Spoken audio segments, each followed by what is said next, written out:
Hola, buenas tardes. ¿Qué tal? Estamos aquí en el segundo webinar de PEPAL.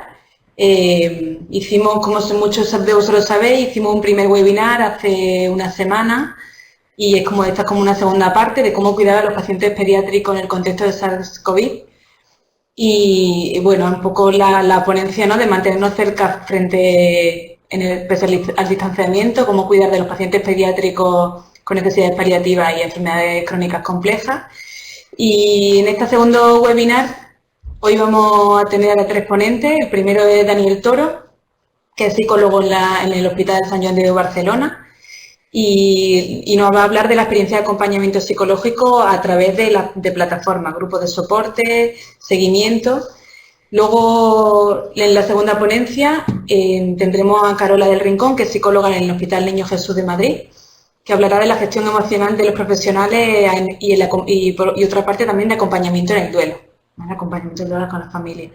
Y en una tercera ponencia nos acompaña María García de Paso, que es pediatra en el Hospital de Son Espacio de Mallorca, y hablará de la reorganización dentro del equipo, ¿vale? Así que, bueno, pues la última parte de los últimos 15 minutos, si nos da tiempo, haremos recogidas de las preguntas que hayáis hecho en el chat y de algunas que habéis mandado también algunas personas cuando han hecho la inscripción, ¿vale? Y haremos un poco de intentar responder de las máximas que podamos, ¿vale? Así que esperamos que disfrutéis mucho.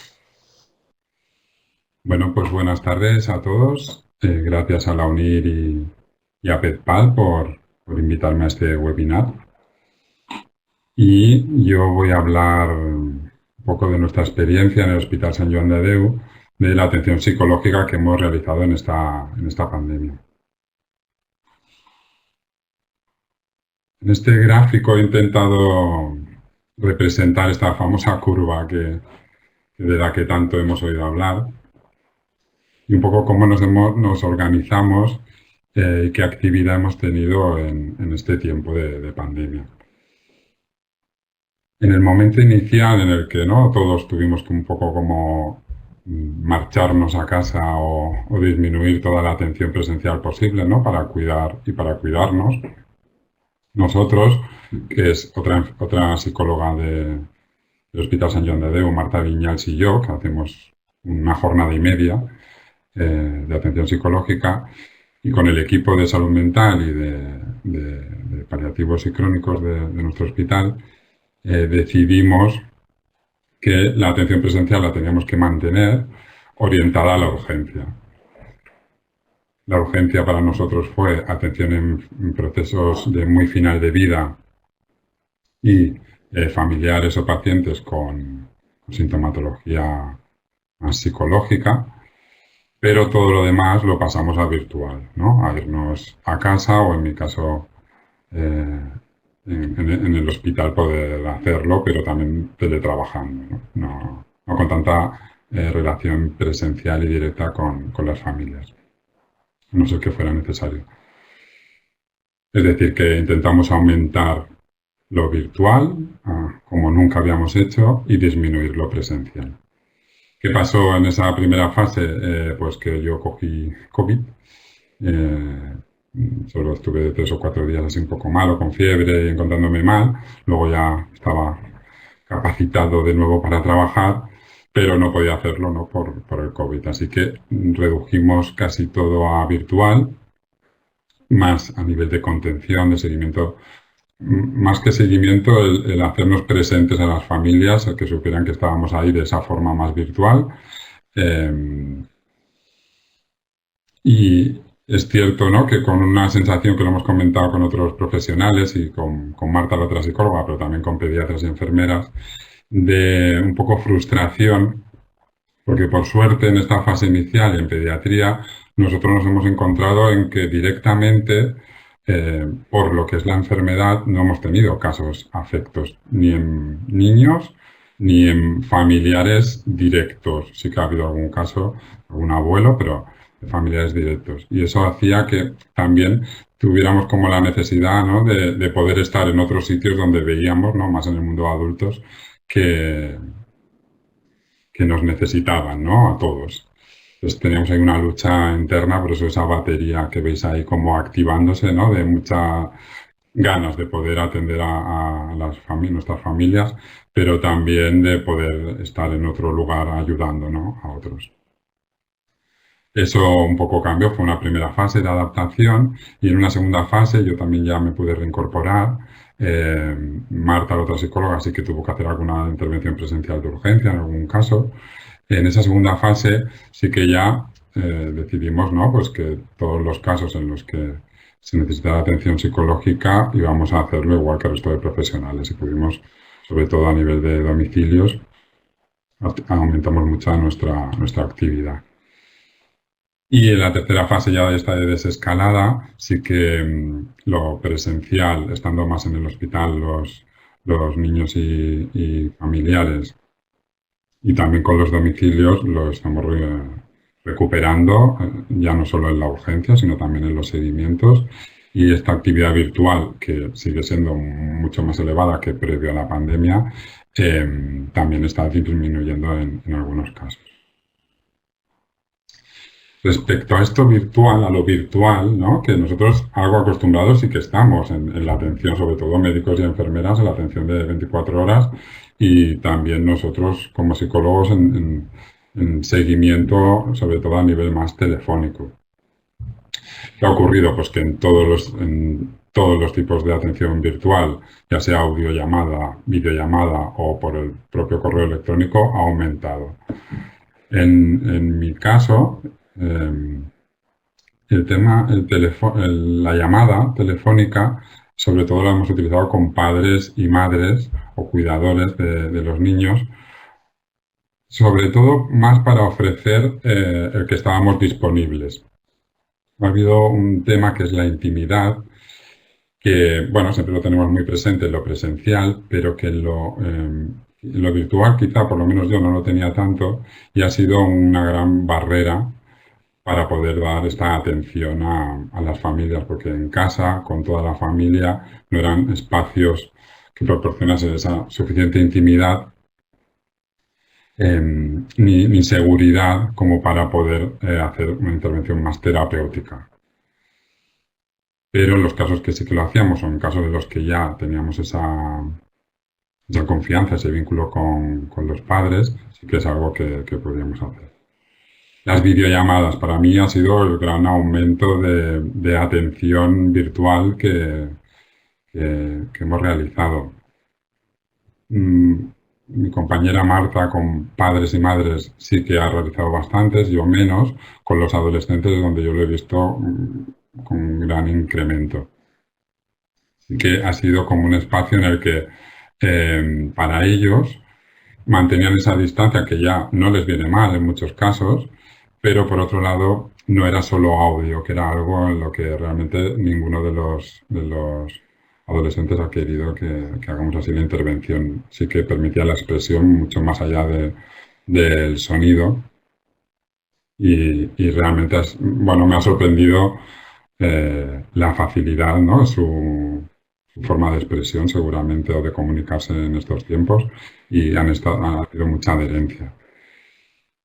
En relación a eso y en esa fase más intermedia, cuando pasó el boom más inicial, nosotros decidimos reemprender los grupos de atención terapéuticos que tenemos de padres y madres, de adolescentes, de niños, de hermanos y el de duelo de hermanos, que ya estaban en marcha a nivel presencial y que, sin saber mucho cómo lo íbamos a hacer a nivel virtual, a nivel más de dinámicas, sí que creímos necesario por lo menos dar una continuidad, aunque fuera poder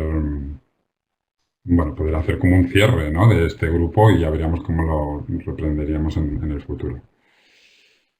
Para nuestra sorpresa, y en todos los grupos ha pasado, lo que es la adherencia ha sido muy alta. Incluso hemos tenido más participantes que muchas veces en los grupos presenciales.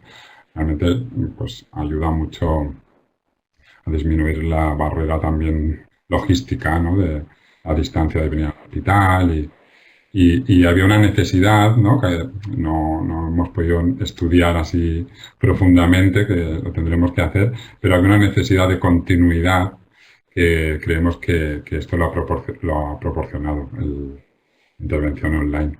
Así que lo hemos mantenido, lo hemos seguido haciendo, ¿no? Normalmente son mensuales las sesiones y sí que estamos en ello para continuar y valorar, ¿no? Según cómo evolucione todo, cómo vamos a hacer. En el grupo de padres y grupo de adolescentes está claro que lo vamos a mantener de alguna forma. En los grupos de niños más pequeños, tenemos un grupo de niños de 7 a 12 y luego los hermanos. Sí que cuesta un poco, ¿no? El tema de dinámicas. Ya también ha habido como un aprendizaje o ya acabó un poco la curiosidad de hacer esto por parte también de ellos y cuesta un poco pues trabajar lo mismo que se hace presencialmente. Entonces veremos cómo hacemos.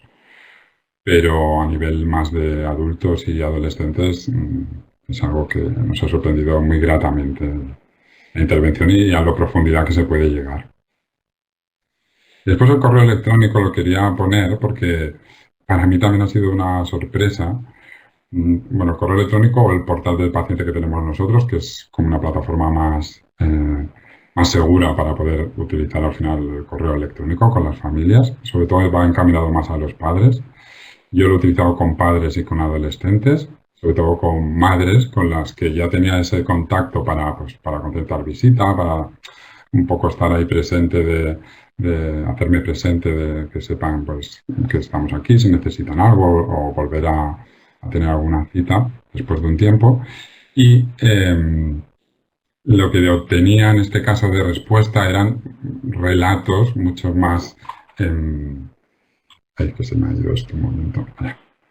Relatos mucho más elaborados de su experiencia en esta situación, porque sobre todo las madres, ya lo dijo Soraya, trabajadora social de nuestro equipo en el webinar anterior, las madres, es decir, mujeres, creo que han sido las gran perjudicadas en esta pandemia, lo que tiene que ver en pérdida de autocuidado y parte de la atención psicológica, en estos casos, va por ahí, no han tenido que dejar por el cuidado de sus hijos, por la pérdida esta de intimidad, de estar en casa, que dejar muchas de estas acciones más encaminadas al autocuidado. Y este mail ha sido una forma de poder un poco ahí expresar cómo se sentían y realmente me ha sorprendido con la idea de poder incluso incorporarlo de otra forma. Yo siempre las técnicas más narrativas las utilizo, pero más con papel y boli o lápiz.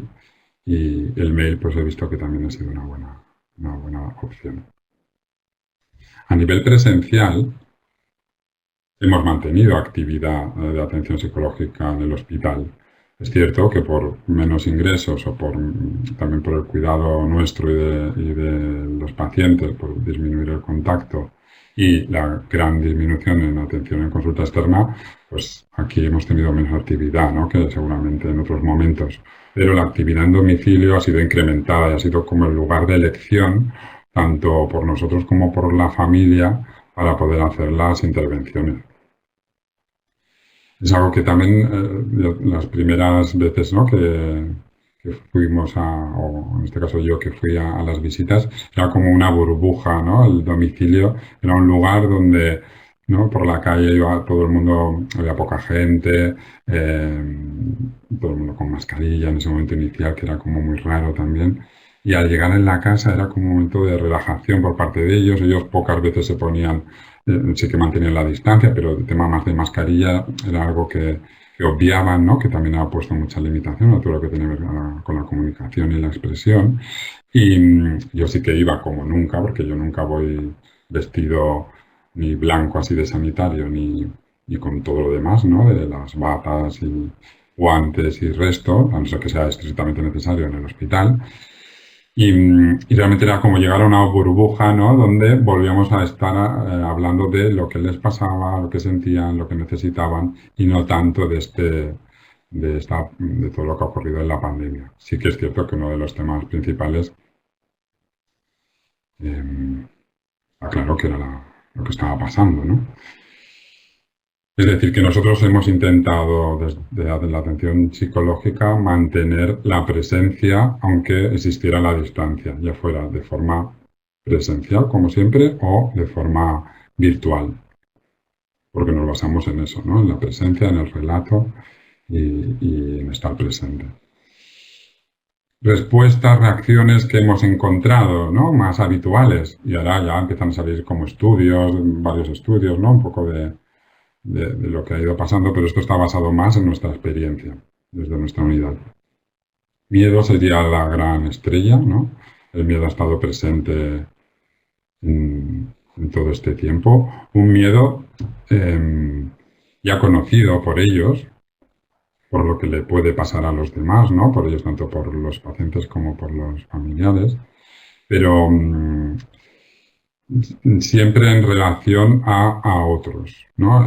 Yo creo que, o por lo menos han expresado menos miedo, han mantenido muy bien el confinamiento, ¿no? Todas las medidas, y lo que es el miedo por uno mismo lo he encontrado poco, ha sido siempre más miedo por ellos, por las personas que quieren y por los demás, ya sea el paciente o sean los padres.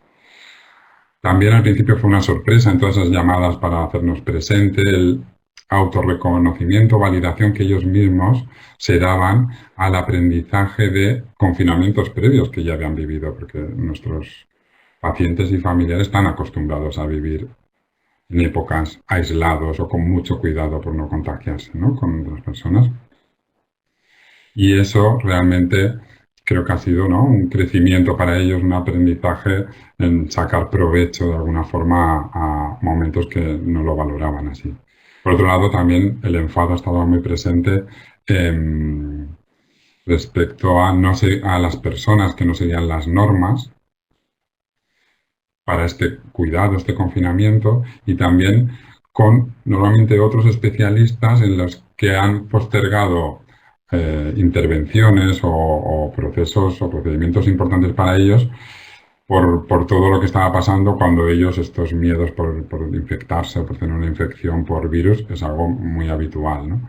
Y muchas veces también esta demora o este retraso les ha costado entenderlos en una fase más hacia ahora, hacia el final, no tanto en el inicio. Muy agradecidos con los profesionales, con nuestra atención, con un poco ponernos en riesgo también. Sí, ya termino. Y en algunos, bueno, agradecidos por nosotros y cuidándonos, preocupándose por nosotros. Y a nivel de aprendizaje ya acabo, sí que no, muchas de las cosas que os he comentado. Sí que la deshumanización un poco en el contenido que se han dado en las noticias respecto de número de muertos, de datos, todo ha sido muy como bastante frío. Y esta coletilla de, bueno, le pasa a las personas que tienen otros problemas previos, era algo que ha estado muy presente porque no entendían como que ellos tuvieran menos valor su vida, ¿no? Por tener enfermedades crónicas o muy graves. Y es algo que tenemos que cuidar y que tenemos que transmitir. Y para finalizar sí que diría que la idea es poder, ¿no? Esta atención virtual que hemos desarrollado más, poder introducirla en nuestro día a día y sacarle provecho, tanto por lo que hemos visto nosotros, por la demanda que nos hacen ellos. Nada, lo dejo aquí. Muchas gracias. Aquí algunas imágenes de cosas que hemos estado haciendo. Y de cualquier duda podéis también contactar aquí. Os dejo con Carola. Hasta luego. Buenas tardes a todos. Gracias a Esther, gracias a la PETPAL, a UNIR por hacer lo posible y, por supuesto, a ustedes, porque si no, no tendría sentido que estuviéramos aquí. Voy a hablar de la gestión emocional de los profesionales en este contexto de pandemia y del acompañamiento en el duelo. En relación a la gestión de los profesionales, lo enmarco en el modelo de sufrimiento de Lazarus y Folman. Ya saben ustedes que una persona definimos que sufre cuando acontece algo que percibe como una amenaza importante para su integridad personal u orgánica y además al mismo tiempo se siente impotente, como que carece de recursos para hacerle frente. Y en este contexto de la pandemia, los estresores para el personal sanitario han sido las presiones en el tiempo, especialmente cuando estaba en juego, sobre todo al inicio de la pandemia, la vida de las personas, la responsabilidad sobrecargada, áreas de trabajo de alta presión, recursos limitados, riesgos de infección, la exposición continuada a escenas de sufrimiento muy intenso, el gran estrés en las zonas de atención directa, el que tienen que facilitar apoyo y contacto emocional con los pacientes y con los familiares, han tenido que tomar decisiones complejas y, bueno, pues dilemas éticos, conflictos éticos, y todo ello ha provocado, pues, con ese estrés, bueno, pues que haya sido difícil gestionar las emociones del personal sanitario, como todos hemos venido escuchando. ¿Y qué es lo que hay que hacer? Un poco en respuesta a alguna de las preguntas de la webinar anterior, pues lo primero es identificar en nosotros mismos cuáles son las señales de estrés. Pueden ser reacciones físicas, alteraciones del ritmo cardíaco, respiratorio, presión sanguínea, las náuseas, todo lo relacionado con lo digestivo, insomnio, por supuesto, también reacciones cognitivas como flashbacks, sueños recurrentes o traumáticos, pensamientos negativos respecto a los sucesos o lentitud en el pensamiento. También, por supuesto, reacciones comportamentales o conductuales, ¿no? Aislamiento, a veces se aislaban también por el miedo a contagiar, por supuesto, a sus familiares, ¿no? El incremento que ocurre bastante en personal sanitario de consumo de sustancias tóxicas, sobre todo el alcohol y el tabaco, la hiperactividad, incapacidad para descansar y periodos de llanto intenso, así como reacciones emocionales que tendríamos que identificar también, como que a veces se identifiquen con las víctimas, la tristeza, la apatía, sentimientos de impotencia, anestesia afectiva, miedo a perder el control e incluso agresividad o irritabilidad. Todos estos indicadores en paliativos, lo que ha ocurrido es que ya venimos con una fortaleza, ¿no? Las personas que trabajamos en paliativos tenemos unos recursos de afrontamiento de estas situaciones del estrés, de gestionar estas emociones, porque ya trabajamos en la base de unas actitudes del respeto a los pacientes como personas, con sus valores diferenciados. Valoramos el papel de la familia desde el inicio, por eso nos extrañaba mucho que no pudieran acompañar en el final de vida de sus seres queridos.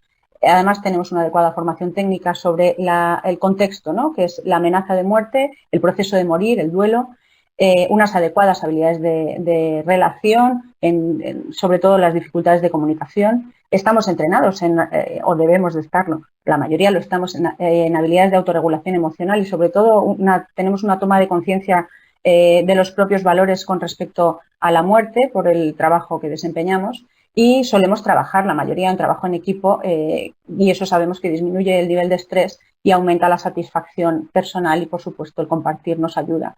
Así como el tema de la bioética, estamos más acostumbrados a hablar de dilemas éticos, de conflictos éticos con distintos principios, autonomía, no maleficencia, tal, y de discutir con los compañeros, ¿no? Así que, además, hemos tenido una fortaleza, por lo menos para mí ha sido muy importante, el apoyo de los compañeros de cuidados paliativos pediátricos a través de un grupo de WhatsApp que compartimos desde el 2014, algunos de los que aquí estamos, y en el que nos hemos intercambiado mucha información sobre aspectos asistenciales. Al inicio, sobre todo, era entre los médicos cómo hacían la atención, si era domiciliaria, si iban los equipos de emergencia, si estaban ellos haciendo la PCR o lo tenían que hacer los del SUMA o los del 112 o según cada uno en su comunidad. El tema de ventilación mecánica en domicilio para el tema del contagio al resto de los convivientes, sobre certificado de función, sobre comunicación, el uso de pictogramas, sobre aspectos éticos también al final de la vida, las desigualdades sociales que había y sanitarias, sobre aspectos psicológicos del confinamiento, pues con cuentos, facilitándonos recursos de información para papás, también sobre gestión emocional, algo material para nosotros que ahora les mostraré, música, relatos, compartiendo vivencias. Sobre el duelo también nos hemos intercambiado y, por supuesto, sobre información sobre webinars y entrevistas de opinión que nos pudiera ayudar, y todo, ya les digo, a través del medio del WhatsApp, con lo cual estábamos pues continuamente informados, a veces sobresaturados, pero bueno, como era libre, cada uno lo ha utilizado como ha querido, ¿no? Algunas de las herramientas que no se van a ver muy bien, pero para que ustedes tengan una idea de lo que hemos compartido, de la Organización Mundial de la Salud, del mundo anglosajón, del Colegio de Psicología de Madrid, de distintas herramientas de distintos lugares, pues eso, de distintos servicios, incluso del Ministerio, ¿no? Y cómo en la sociedad se estaba hablando mucho del impacto en los profesionales sanitarios, de cómo estaban ellos saturados, ¿no?, de tanto sufrimiento, además con mucho miedo y protegiéndonos al resto de la sociedad y cuidándonos al resto de la sociedad. Entonces, como que había un deber de también nosotros cuidar al resto. Y eso es lo que a nosotros, los familiares, como decía antes Daniel, nos han transmitido mucha preocupación por vosotros, por los médicos, por las enfermeras, por las auxiliares, por los que estabais en primera línea. También desde los colegios profesionales de la psicología, pues se ha trabajado como poder cuidar a los profesionales y que todos nos concienciáramos de la importancia de cuidarnos, así hasta el punto de que se han difundido de una forma muy generosa todos los recursos, tanto a nivel de audios, de mindfulness, de relajación, de meditación, de entrenamientos, bueno, también de teléfonos, tanto por iniciativas privadas como por iniciativas públicas de atención a los sanitarios, y han sido muy utilizados. Y vídeos como el del equipo de salud mental y cuidados paliativos del Hospital La Paz aquí en Madrid, bueno, que también se difundió en el WhatsApp y que bueno, pues que yo creo que ha ayudado mucho a la gente a poder a ser conscientes de la importancia del cuidarse, ¿no? En nuestro equipo que hemos hecho, las psicólogas escribimos al hilo de un correo que envió el jefe a todo el equipo de domiciliaria y de hospitalaria, pues les escribimos al equipo un mail diciéndoles que por supuesto que estábamos para lo que ellos consideraran, que era una situación difícil y compleja, y les enviábamos el material de la Organización Mundial de la Salud, bueno, para que identificaran si sentían algún tipo de síntoma de estrés, qué es lo que podían hacer, cuidar sus necesidades básicas y de higiene, que es fundamental, descansar las horas necesarias, que hubiera turnos respetados de trabajo, algunas compañeras se fueron a IFEMA, bueno, pues estar pendientes de ellas, ¿no? La de que tuvieran una alimentación adecuada, actividad física, poder mantener contacto con familiares y con amigos, intentar, como decíamos antes, evitar conductas de abuso y bueno, pues ayudar a utilizar otras estrategias previas que les hubieran ayudado en momentos difíciles en su vida. Y si se sentían desbordados, que por supuesto que pidieran ayuda a compañeros o a quien consideraran. Este artículo se lo traigo simplemente para mencionar qué es lo que a mí más me hizo pensar en la importancia del cuidado del personal y qué es lo que se estaba haciendo en nuestra unidad, porque lo que se ha podido cuidar al personal ha sido a través fundamentalmente de la supervisora y del jefe, que lo que han ayudado al equipo en esa clave que les ponía en ese artículo, ¿no? ¿Qué necesita el sanitario? Escúchame, protégeme, prepárame, apóyame y cuídame, ¿no? Yo creo que eso ha sido una de las claves para que hayamos podido vivir este momento de miedo y de incertidumbre de la mejor manera posible, con la ayuda de fundaciones, por supuesto, para todo el tema de material, han sido muy generosos, y con innovaciones, ¿no? Poniendo pues las bombas de alimentación o de medicación fuera de la habitación, innovando siempre para poder ayudar y al equipo, ¿no? Y voy un poco rápido, discúlpenme, vamos a entrar ya a hablar del duelo. Hasta aquí el tema de la gestión de nuestras propias emociones y del apoyo a los sanitarios. Y hablando del duelo, ustedes que se dedican al tema de los cuidados paliativos, seguramente la mayoría de vosotros, ya sabéis que el duelo es una parte natural de nuestra experiencia como ser humano y que es una reacción normal, y que el acompañamiento al duelo, el dolor va a ser inevitable, porque la persona a la que estamos ayudando pues no se va a mostrar agradecida porque no le vamos a poder devolver a la persona querida, ¿no? Pero bueno, pues no puede parecer ayudada, pero sí que podemos compartir y con eso ayudamos mucho. ¿Qué ha ocurrido en el contexto de la pandemia? Pues que se han identificado como factores de riesgo de duelo complicado el morir en una UCI, el morir que el paciente presentara una disnea severa, el aislamiento del paciente, la angustia emocional tanto del paciente como de la familia y la interrupción de las redes de apoyo social y familiar. Las recomendaciones que se han hecho han sido planificar lo que ya hacemos desde cuidados paliativos, ¿no? Los cuidados avanzados, una comunicación regular, permitir la despedida de la persona, comunicación virtual, como decía antes Daniel, un manejo excelente de los síntomas, apoyo emocional y espiritual, e informar siempre sobre los servicios de atención al duelo. Y para poder, la elaboración del duelo en este contexto estaba condicionada, por supuesto, por el impedimento de acercarse, ¿no? Físicamente, por las medidas de distanciamiento social, que así lo decía también en el procedimiento para el manejo de cadáveres, que no podía haber un contacto físico con el cadáver. Entonces, la forma de morir con el ser querido fallecido, la forma de morir, la ausencia de rituales de despedida, la participación en los cuidados, la falta de apoyo social y familiar, las pérdidas múltiples en el tiempo, las crisis recurrentes, bueno, han hecho que varios autores, y en este caso Wallace y sus compañeros, escribieran y dijeran, por favor, escuchar a los profesionales de cuidados paliativos porque tienen mucho que aportar para manejar la pandemia, el estado de alarma, sobre todo para la prevención también del duelo, ¿no? Como les decía antes, desde La Paz, un grupo de cuidados de profesionales de paliativos y junto con salud mental escribieron en el protocolo cómo debían de acompañar al ser querido, al doliente al ver el cadáver, ¿no? Y cómo les sugerían que aunque no les pudieran tocar, podían hacer un abrazo visual. Pero claro, esto no nos ayuda del todo, así es que entendemos que que esperamos duelos pues con un mayor retraso en la aceptación o la conexión o la integración o el crecimiento y la transformación, sino que van a estar más con una mayor resistencia a aceptar la realidad, porque ahora es cuando además están retomando todos los temas, pues incluso de trámites funerarios, ¿no? Y de rituales ahora que ha terminado el estado de alarma. Así que ha habido muchas publicaciones sobre el adiós sin abrazos, sobre el duelo sin abrazos, y los rituales a los que estábamos acostumbrados pues han cambiado tanto como que el tanatorio ha pasado a estar en casa. Esta es la foto de una de las familias de una paciente que falleció durante la pandemia, Incluso la incineración, el crematorio, el que fuera, la funeraria les avisaba de la fecha y la hora en la que iban a incinerar a su ser querido. En algún caso hemos tenido que nos han avisado a la familia, pero fue muy al inicio.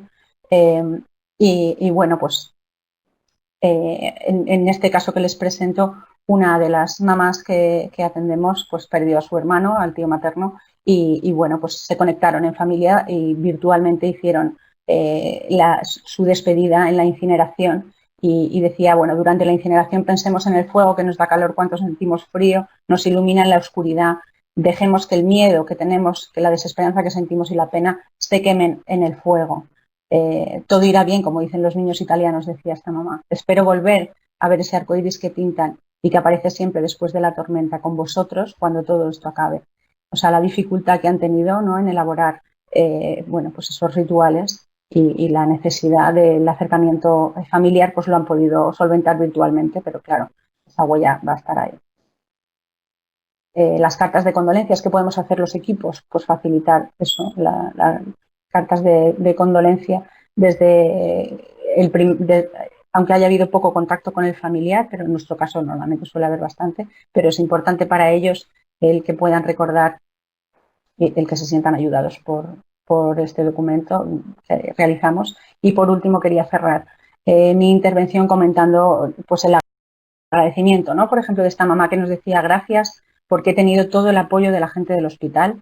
Habéis sido mi familia, la gente que me ha ayudado al final de la vida de mi hija, la gente que más me habéis ayudado cuando más lo he necesitado, la gente que me ha cuidado durante este momento de pandemia difícil, la gente que me habéis dado un hogar, y así lo puedo llamar porque yo he vivido en el hospital, nos decía esta mamá, la gente que me daba comida, nos cuidaban a mi hija y a mí en estos momentos difíciles de la calle.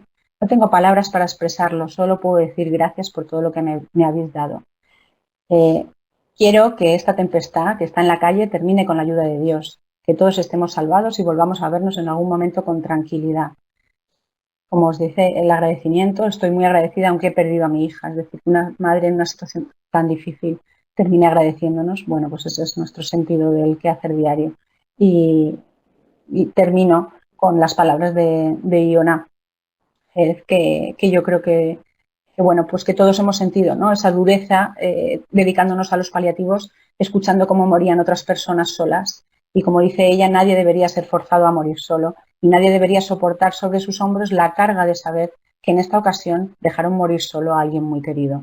Incluso frente a la muerte no hay nada más importante que el amor. Muchas gracias. Buenas tardes. Soy María García de Paso, pediatra de la Unidad de Cuidados Pediátricos de las Islas Baleares. Bueno, y en primer lugar, bueno, dar las gracias a los ponentes que han hablado antes porque me han allanado mucho el camino, y aparte de darles las gracias a todos ustedes por estar escuchándonos, sí que quería dar las gracias a todo el equipo de paliativos pediátricos de las Islas Baleares que han hecho un trabajo sensacional durante esta pandemia que hemos tenido y bueno, que ahora voy a pasar un poco a explicarles cómo hemos intentado organizar nuestra unidad para poder dar la mejor atención a los pacientes con necesidades de cuidados paliativos durante este tiempo. Bueno, en primer lugar, y como han dicho mis compañeros que me preceden, ante lo que nos encontramos fue una situación de conmoción, ¿no? Fundamentalmente una situación de incertidumbre en la que cada día nos decían una información diferente, desde el hospital llegaba un protocolo diferente, ahora podéis hacer esto, ahora no podéis hacer lo otro. Además, justo en la situación para la unidad, en la situación en la que aconteció la pandemia, estábamos en una situación de recursos mínimos, por unos problemas de bajas, de permisos, y a todo ello habría que sumarle, pues bueno, como han comentado mis compañeros, la preocupación personal que existe siempre y la preocupación por las familias de uno mismo y por el riesgo de contagiarles, ¿no? Preocupación por los pacientes, muy marcada, porque bueno, la primera sensación fue una sensación clara de abandono hacia los pacientes que teníamos que atender, porque no podíamos acudir inicialmente a verles, ¿no? Y bueno, teníamos un espacio físico en la unidad superpoblado, lleno de gente, en la que era muy difícil mantener lo que venía siendo la distancia de seguridad, y todo ello generaba muchísimo estrés. Si bien estamos acostumbrados a trabajar en estrés, como decía Carola, bueno, pues no deja de ser una situación estresante. Nuestra respuesta inicial fue, como siempre en cuidados paliativos pediátricos y como siempre en nuestra unidad, hacia adelante y sin miedo y sin pausa, que fue la de conseguir material lo antes posible, lo cual no fue fácil porque había bastante déficit de material, y directamente empezar atendiendo lo que eran las urgencias y los finales de vida, postergando lo que era la atención programada, la atención continuada.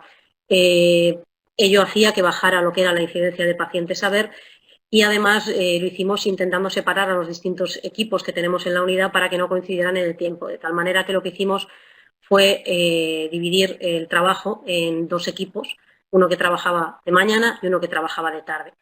Y otro de los problemas que nos encontramos era el transporte. Nosotros habitualmente nos trasladamos en taxis, no tenemos vehículo propio, y claro, en plena pandemia eso era inviable por el tema del contagio y era inviable porque teníamos que llevar los cubos de desecho de material de seguridad, etcétera, etcétera, con lo cual era un problema. Finalmente se consiguió que nos dotaran de una ambulancia con conductor, lo cual la ventaja que producía era que podíamos ir a los domicilios, nos podíamos vestir en la ambulancia, podíamos transportar el material y además se podía desinfectar la ambulancia sin ningún tipo de problema.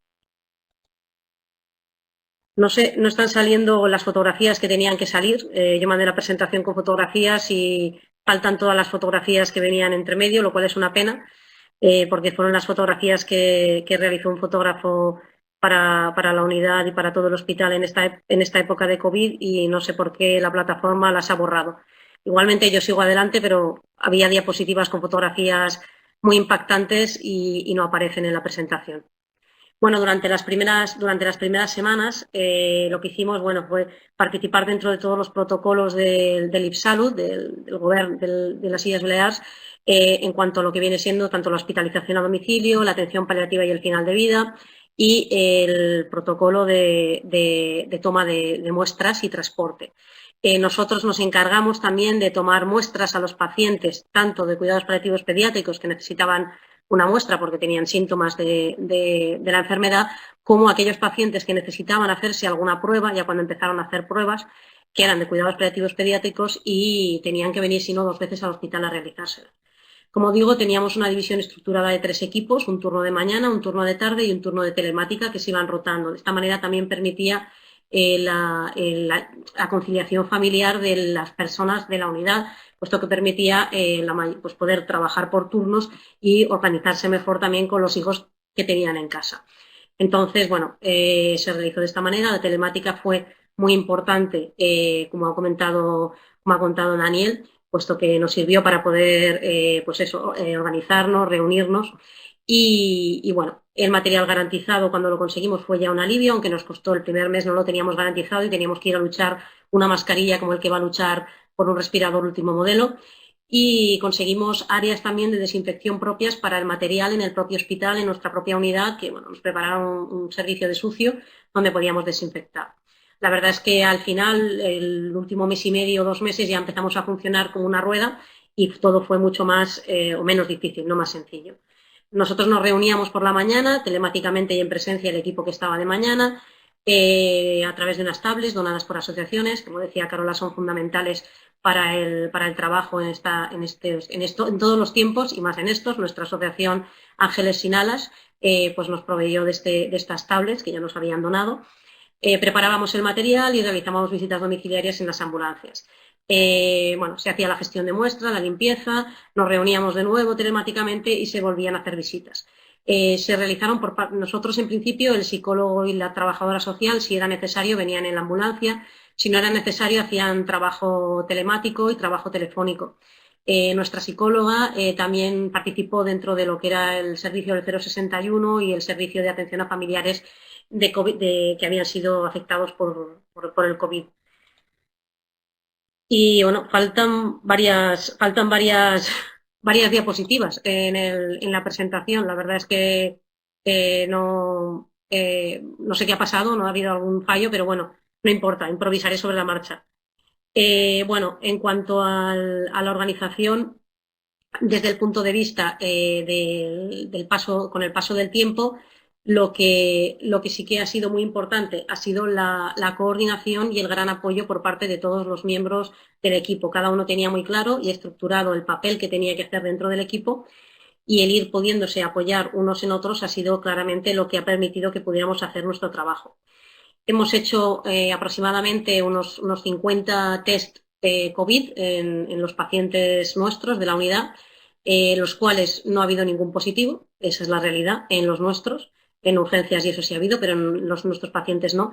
No ha habido prácticamente ninguna visita a urgencias de nuestros pacientes, solamente una visita de un paciente. No ha necesitado, al trabajar 12 horas y trabajar continuamente telefónico y telemático, a pesar de que ha habido pacientes que han estado severamente enfermos, no han necesitado acudir al servicio de urgencias para ser atendidos, lo cual ha evitado el colapso. No ha habido colapso de la unidad tampoco, que era una de las cosas que más nos preocupaba, es decir, que hubiera un colapso porque había mucha información, los pacientes estaban muy estresados, fue muy necesario lo que era el calmar a los pacientes y a las familias, darles mucha información, mantenerles en todo tiempo conectados, y eso pues no solo la psicóloga, que también la trabajadora social y sobre todo las enfermeras hicieron un trabajo fundamental sin el cual no hubiéramos podido sobrevivir en estos 3 meses. Por otro lado, dentro de lo que viene siendo las urgencias, hemos tenido bastantes urgencias de pacientes que han presentado síntomas de dificultad respiratoria principalmente, aunque ninguno, como digo, se ha dado positivo al COVID, y hemos tenido también un final de vida de un paciente, de un niño, en el contexto del COVID, lo cual en un principio fue algo impactante porque lo que decían del tema de la empatía, hemos tenido que aprender a empatizar a través del material, del equipo. Es verdad que es muy complicado con un EPI puesto, la mascarilla, la pantalla, los guantes, el 1,5 metros de distancia, empatizar, pero bueno, en las fotos en las que no aparecen, bueno, se veía, entre otras cosas, el gran trabajo que ha realizado todos los miembros del equipo para estar cerca del paciente mediante otro tipo de comunicación, ¿no? Comunicación no verbal, comunicación, y se ha podido hacer. De hecho, tuvimos este final de vida que de otra manera no se hubiera podido hacer en domicilio, pero también es verdad que los duelos han sido mucho más complejos. Por ejemplo, ahora el hermano de esta paciente, un niño de 3 años, tiene un duelo de momento bastante complicado que está siendo atendido por la psicóloga porque, bueno, su sensación de un montón de gente vestida de extraterrestre entrando a su casa a atender a su hermana, que se muere y después que se la llevan en un coche, los de la funeraria, que también vienen vestidos como si fueran el equipo de soporte de la película E.T., pues evidentemente eso supone una sensación de unas imágenes en su cabeza que, bueno, que en este momento pues evidentemente es otra de las víctimas de este COVID. Bueno, a falta de fotos, pues simplemente decir eso, que es posible la empatía a pesar de estar disfrazados, que es posible estar con los pacientes y estar con las familias siendo presencial e imaginando. Decía Einstein que una de las cualidades más importantes ante un problema no es la inteligencia, sino la imaginación, y yo creo que la imaginación es fundamental porque lo que nos hace es buscar la manera de poder buscar una solución a cualquier problema que se presente. Será mejor, será peor, pero la realidad es que nosotros hemos podido realizar nuestro trabajo. Seguro que hay cosas que se podían haber hecho mejor, pero ninguna de ellas se podía haber hecho con mayor cariño y con mayor empatía. Y con esto termino. Si queréis hacerme alguna pregunta, con ello ya doy por concluida mi charla. Muchas gracias y lamento que falten diapositivas y toda la infografía que envié ayer. Pero bueno, es lo que hay. Momentos COVID. Bueno, muchísimas gracias a los tres. De todo también disculpa María por el problema técnico. Intentarán, comentan también desde la plataforma, intentarán que también al final cuando cuelguen el webinar, que intenten que sean con las imágenes y aquellas partes esas que no han podido aparecer. Muchísimas gracias María, Daniel y Carola. Y en algunas de las preguntas que nos hicieron, que nos habían mandado a través de la inscripción, preguntaban que cuáles son las estrategias de autocuidado del profesional de salud. Un poco también podría contestar Carola, seguramente Daniel también puede decirnos algo. Sí, como comentaba en la rápida presentación, una de ellas es respirar, cosa que yo no he hecho mientras daba la charla, beber agüita, hacer una pausa y respirar. Eso es una de las mejores estrategias, o sea, pararse, ver qué está ocurriendo y sentirse. Y cuando nos hayamos reorganizado, entonces volver a actuar. Así que no imiten mi rapidez y lo primero es eso, pararse y ver qué es lo que me está ocurriendo, ¿no? Qué señales me da mi cuerpo de que algo me está pasando e intentar manejarlo. Sobre todo la respiración es lo que más nos conecta con todo lo autónomo, así que es de una forma consciente como podemos hacer para parar ese momento de estrés.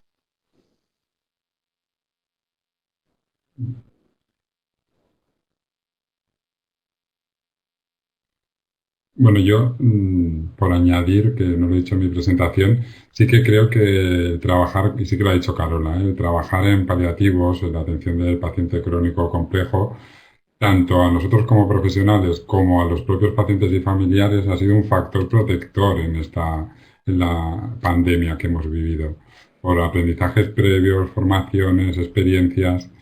Y bueno, en esto, dentro de todo lo malo, creo que bueno, hemos sido afortunados, ¿no? En que llevamos una parte de ese autocuidado muy integrado que otros profesionales que no tienen experiencia en la atención en situaciones de este tipo han vivido mucho peor, ¿no? Y bueno, hay que agradecer a nuestro trabajo algunas Muchas cosas. gracias María. Igualmente, bueno, una pregunta que al final la estrategia de autocuidado también la detectamos, ¿no? Que ellos son psicólogos y nos ayudan cada día un montón.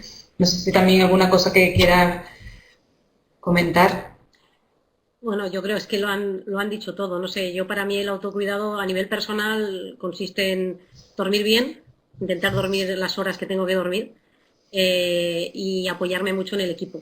Eso la verdad es que es para mí una estrategia de cuidado que, como decía ahora Daniel, es lo que creo que a los cuidados paliativos, las personas que trabajamos en equipos de cuidados paliativos pediátricos nos permite poder afrontar situaciones que de otra manera, de manera aislada, yo creo que terminarían volviendo a una persona loca. Pero yo creo que el tema del autocuidado, mucho de pues, el ejercicio físico, la relación con los amigos, el dormir bien, creo que es fundamental, porque si encima a eso le sumas el cansancio, el mal genio, creo que es bastante más complicado. Pero vamos, los especialistas son ellos, de todas maneras, en identificarlo. Vale. Otra pregunta, Carola, comentaban qué importancia tiene el duelo para el personal sanitario.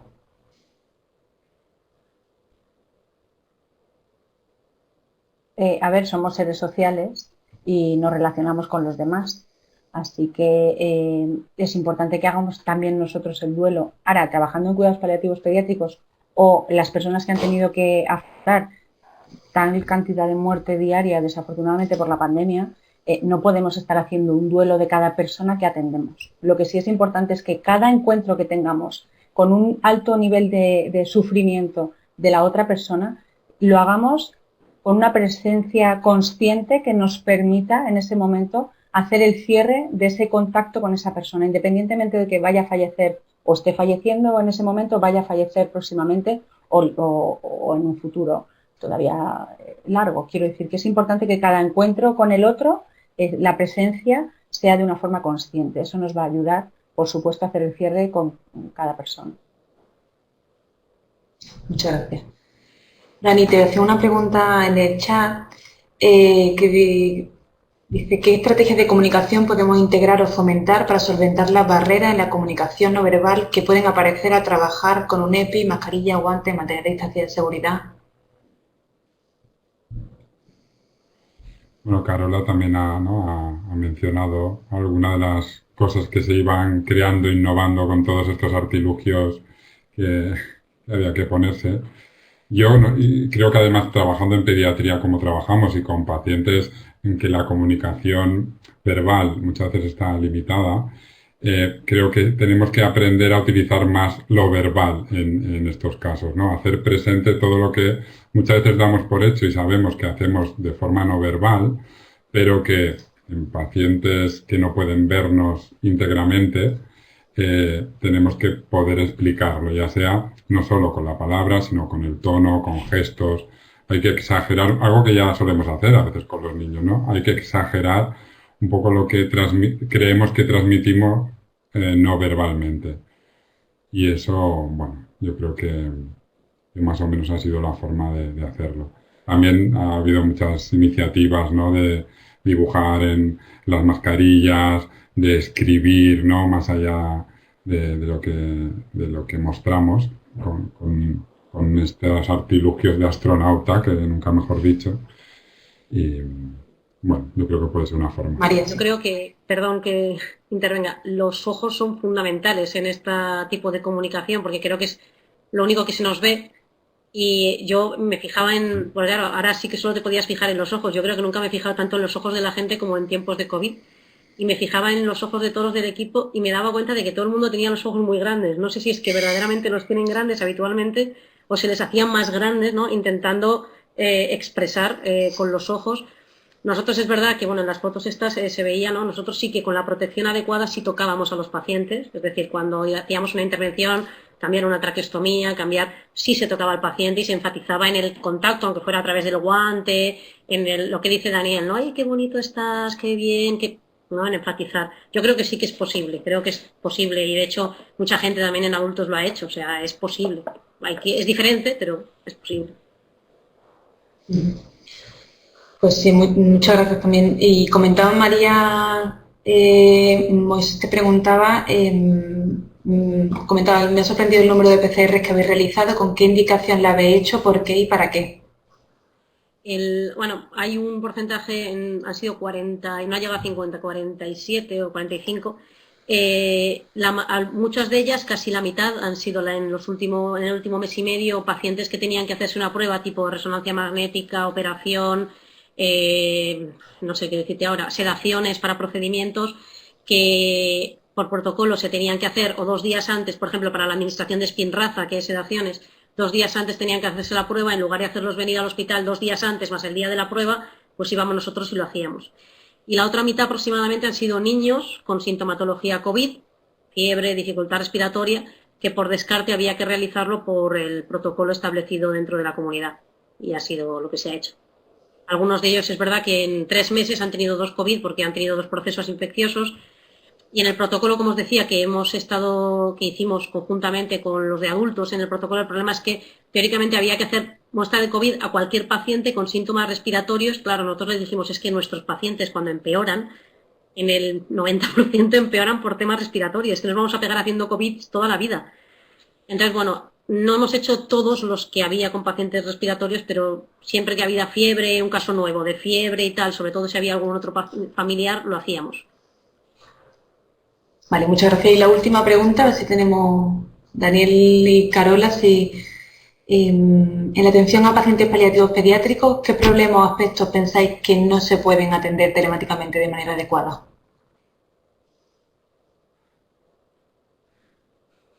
Un minuto cada uno. Yo de primeras no creo que el método, la metodología sea lo que haga que se puedan atender problemas o aspectos. Creo que depende de muchas otras cosas, ¿no? De la persona que hay delante, del vínculo que tienes con ella. Entonces, no hablaría de problemas en concreto.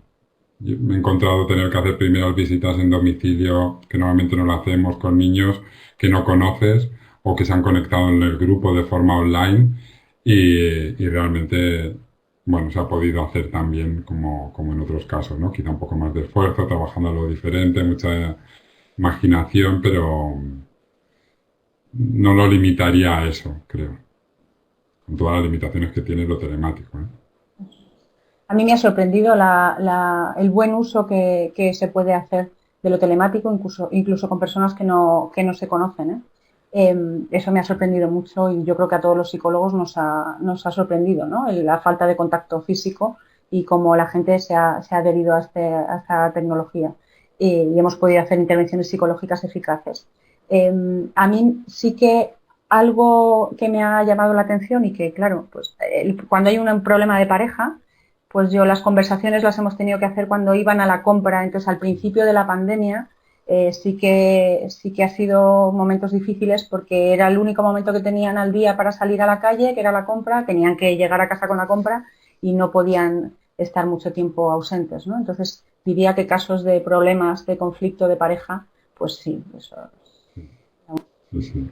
Los que no se pueda mantener la intimidad realmente ha sido un gran problema para poder atender telemáticamente, sí. Pues muchísimas gracias a los tres. También agradecer, ¿no?, el webinar anterior, a los ponentes también, a todos los que habéis asistido, que ha habido muchos participantes. Y no, tanto el webinar anterior como este se quedarán colgados. Intentaremos haceroslo llegar. Intentaremos también, si no, colgarlo en la página de PEPPAL, de alguna forma el enlace, para que podáis ver también tanto las presentaciones como las ponencias. Y nada, y muchas gracias a todos. Hasta luego.